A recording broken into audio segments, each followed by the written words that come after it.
Hello friends, स्वागत है आप सबका आपके अपने यूट्यूब चैनल लर्निंग अड्डा में। फ्रेंड्स, आज की इस क्लास में हम हिंदी के प्रमुख सूफी कवि और उनकी काव्य रचनाओं को देखेंगे। तो चलिए क्लास की शुरुआत करते हैं।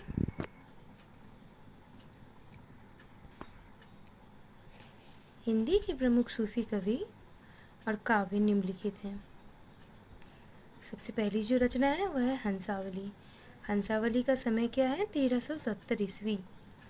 और इसके कवि हैं शायद। और इन्होंने जो ये जो रचना है हंसावली, इसकी भाषा क्या है? राजस्थानी। और इसमें जो छंद प्रयुक्त किया गया है वो कौन सा छंद है? चौपाई दोहा। अगली रचना है चंदायन। इस रचना का समय है 1379 ईस्वी। इसके रचनाकार है मुल्ला दाऊद और उन्होंने यह रचना अवधी भाषा में की है। और इसमें प्रयुक्त छंद है चौपाई दोहा। लक्ष्मणसेन पद्मावती कथा। इस रचना का समय है 1459 ईस्वी। इसके रचनाकार है दामोदर कवि और इस रचना की भाषा है राजस्थानी। और इसमें जो छंद प्रयुक्त हुआ है वह है चौपाई दोहा और शोरठा। अगली रचना है सत्यवती कथा, 1501 ईस्वी। इसके रचनाकार है ईश्वरदास और यह रचना अवधी भाषा में है। और इसमें जो छंद प्रयुक्त हुआ है वह है दोहा चौपाई। अगली रचना मृगावती। मृगावती इसकी रचना 1501 ईस्वी। इसी मृगावती इस रचना का समय है 1501 ईस्वी। इसके रचनाकार है कुतुवन और यह रचना अवधी भाषा में लिखी गई है। इसमें प्रयुक्त छंद है दोहा चौपाई। माधवानल कामंद कला। इस रचना का समय है 1527 ईस्वी। इसके रचनाकार गणपति हैं और यह रचना राजस्थानी भाषा में लिखी गई है। इस रचना में सिर्फ दोहा छंद प्रयुक्त हुआ है, अर्थात प्रयोग हुआ है। पद्मावत। इस रचना का समय है 1540 ईस्वी। इसके रचनाकार है जायसी। इन्होंने यह रचना अवधी भाषा में लिखी है और इसमें चौपाई दोहा का उपयोग किया है। हमारी अगली रचना है मधुमालती। इसका समय है 1545 ईस्वी और इसके रचनाकार है मंझन। इस रचना की भाषा है अवधी और यह दोहा चौपाई छंद में लिखी गई है।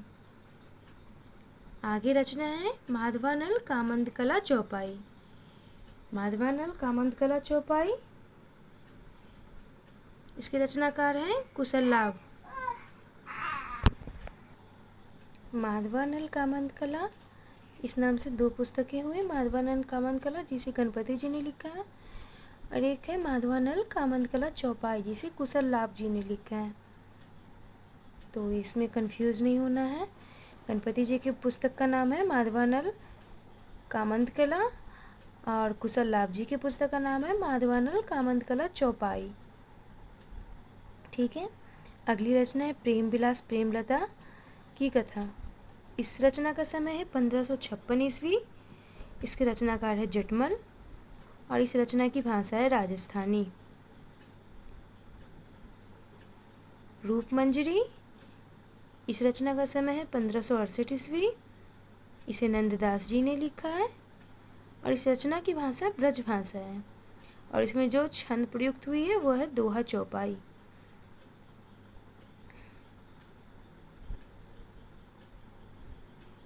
माधवानल कामंद कला, इस नाम से एक और कवि ने लिखा है आलम जी ने। आलम जी की भी पुस्तक का क्या नाम है? माधवानल कामंद कला और यह इनकी रचना 1584 ईस्वी की है। माधवानल कामंद कला 1527 ईस्वी गणपति जी। माधवानल कामंद कला चौपाई 1556 ईस्वी कुशल लाभ जी और फिर से माधवानल कामंद कला इसी नाम से रचना की है आलम जी ने 1584 ईस्वी में और इसकी भाषा अवधी है और इसमें जो छंद प्रयुक्त हुआ है वह है चौपाई दोहा शोरठा। छिताई वार्ता, इसकी रचना काल है 1590 ईस्वी और इसके रचनाकार है नारायण दास और इसकी भाषा है राजस्थानी ब्रजभाषा। और इसमें जो छंद प्रयुक्त हुआ है वह है दोहा चौपाई। चित्रावली 1613 ईस्वी। उस्मान इसके रचनाकार हैं। इसकी भाषा अवधी है और यह चौपाई दोहा शैली में लिखी गई है। ज्ञानदीप 1619 ईस्वी शेख नबी की रचना है। इसकी भाषा अवधी है और इसमें जो छंद प्रयुक्त हुआ है वह है दोहा चौपाई। नल दमयंती 1625 ईस्वी नरपति व्यास जी की रचना है। इसकी भाषा अवधी है और यह भी दोहा चौपाई छंद में लिखी गई है। हंस जवाहिर 1731 ईस्वी कासिम शाह की रचना है और इसकी जो भाषा है वह अवधी है। यह दोहा चौपाई छंद में लिखी गई है। नल चरित्र, इस रचना का समय 1641 ईस्वी और इसके रचनाकार मुकुंद सिंह और इसकी भाषा अवधी है और यह भी दोहा चौपाई छंद में लिखी गई है। इंद्रावती 1744 ईस्वी, इसके रचनाकार नूर मोहम्मद है। और अनुराग बांसी 1764 ईस्वी, इसके भी रचनाकार नूर मोहम्मद हैं और इन दोनों ही रचनाओं की भाषा जो है वह अवधी है। और इंद्रावती में जो छंद प्रयुक्त हुआ है वह दोहा चौपाई है और अनुराग बांसुरी में प्रयुक्त हुआ जो छंद प्रयुक्त हुआ है वह है बड़वई चौपाई।